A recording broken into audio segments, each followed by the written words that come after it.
तरफ Tejashwi Yadav crime list जारी कर रहे हैं, वहीं लालू प्रसाद यादव हैं सोशल मीडिया पे लिख रहे हैं कि बिहार की जनता कराह रही है। यही है भाजपा जदयू का चौपट राज। देखिए, उनके राज में और यानी कि लालू जी के जंगल राज में और अभी नीतीश जी के सुशासन में अंतर बहुत है। पहले अपराधियों को संरक्षण मिलता था। 15 वर्षों में लालू जी ने जंगल राज को स्थापित कर बिहार को बर्बाद, बदनाम और चौपट कर दिया था। आज आपराधिक घटनाएं होते हैं तो फिर उस पर सरकार कार्रवाई करती है। सरकार कार्रवाई करती है और तत्परता के साथ अपराधी पकड़े जाते हैं, कानून तक ले जाती है, न्यायालय तक ले जाने का काम सरकार करती है और सजा दिलाने में तत्परता से आगे बढ़कर काम करती है। अंतर है। और लालू जी के उस जंगल राज में क्या हुआ था?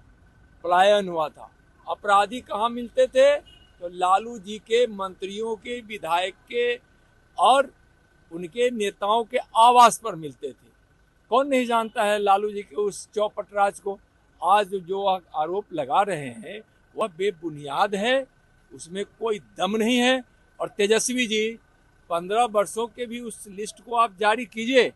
और आप जब कुछ दिनों तक उप मुख्यमंत्री थे, इधर 6 विभाग का जिम्मेवारी अपने ऊपर लेकर जब आप मलाई खा रहे थे और उस समय अपराधी को आप संरक्षण दे रहे थे, अपराधियों के पक्ष में काम करते थे, तभी नीतीश जी आपको सरकार से बाहर किए। तो अपराधियों को संरक्षण देने वाले, अपराधियों को अपनी पार्टी में बड़ी ही तत्परता के साथ, सम्मान के साथ पास रखने वाले लोग क्या कहेंगे?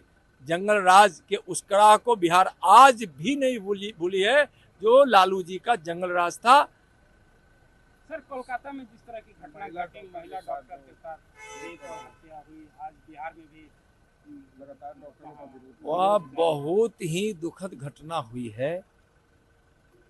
बंगाल में जो उस डॉक्टर बहन के साथ, जो डॉक्टर के ट्रेनिंग पीरियड में थी और जिस प्रकार से बलात्कार के पश्चात उसकी हत्या कर दी गई, यह बहुत ही आपत्तिजनक है। काफ़ी ही जघन्य अपराध हुआ है और ममता बनर्जी जी की सरकार उस अपराध को डाइवर्ट करना चाहती थी, उस पर पर्दा डालना चाहती थी। तो न्यायालय ने संज्ञान लिया और न्यायालय ने सीबीआई को यह केस सौंपने का निर्णय लेकर एक बड़ा काम किया है।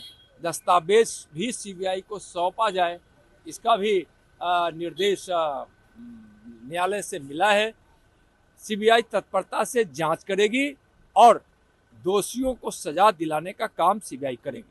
सर, बिहार में नीतीश कुमार ने एक बड़ा फैसला लिया है, वक्फ बोर्ड की जमीन पे 21 नए मदरसे का निर्माण कराया जाएगा।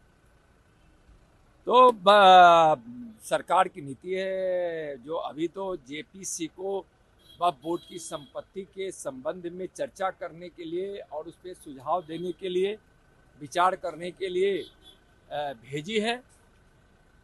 केंद्र की सरकार का, मोदी जी की सरकार, जो मोदी जी के नेतृत्व में एनडीए की सरकार है, उसका विचार यही है कि जो वक्फ बोर्ड की संपत्तियां हैं उसको अल्पसंख्यकों के, महिलाओं को, बच्चों को और गरीबों को उसका लाभ पहुंचे।